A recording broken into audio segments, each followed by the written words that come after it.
Hey, Stone. What a privilege to get to talk to you at this moment.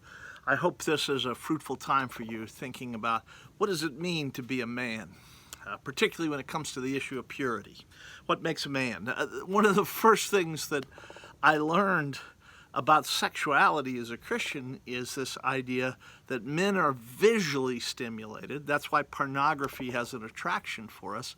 But women, at least most women, are not. They're emotionally stimulated, which is why pornography doesn't have an attraction for them. Now, here's how that plays out in reality. For men, what it means is anytime we see something in our eye, visually stimulating, it causes us to kind of move in the direction of sexual desire. So the way I would express that is it's like sexuality is a hose and it's turned on all the time. The knob is turned on. It's been super glued on.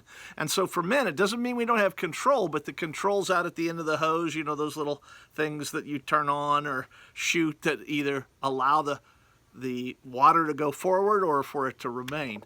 You have control, but you're always struggling with the issue of what comes in through your eyes. And we live in a highly sexualized culture, so there's lots and lots of eye stimulus that most men get. It makes it very difficult to be pure in this era. Now, for women, that's not true. For most women, there are exceptions, but for most women, sexuality is something they have to go back and turn the faucet on. And go, oh, can you wait just a second? Because I'm not quite there yet. That's why couples can have an incredible fight. I mean, they can call each other horrible names, just have an incredible fight. And yet the man can lie in bed next to his wife and say, hey, you want to fool around? It's like, she's like, what? You just called me an idiot and a loafer. How could you want to engage in sex now? But for men, see, it's a visual thing. And faucet's on all the time. It's super glued on. So here's the point. And Stone, if you want to really maintain a life of purity, you have to listen to what Jesus said in Matthew chapter 6. Read verse 22 through 23. Jesus says, the eye is the lamp of the body. We might say it this way. The eye is the gate. It's the entry point to the body. And so Jesus says, if your eye is healthy, then your whole body is full of light. If you allow only healthy stuff through that eye lens, then you will live much more healthy lifestyle.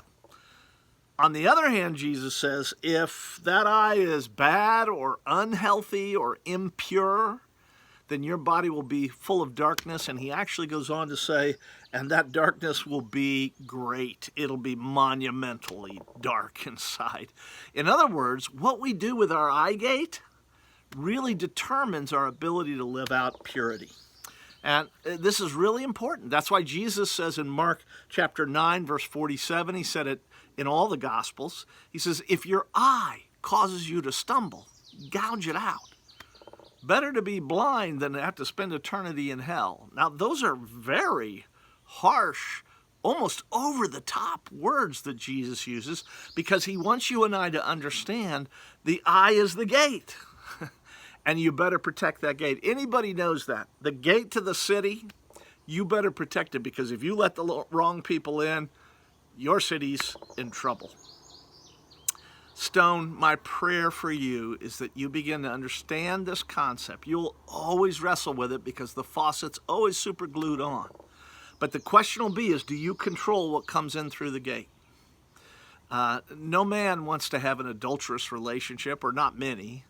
No man wants to get involved with prostitutes. No man wants to be sexually immoral. That's not usually their desire. Something came through the gate. They allowed it through the gate.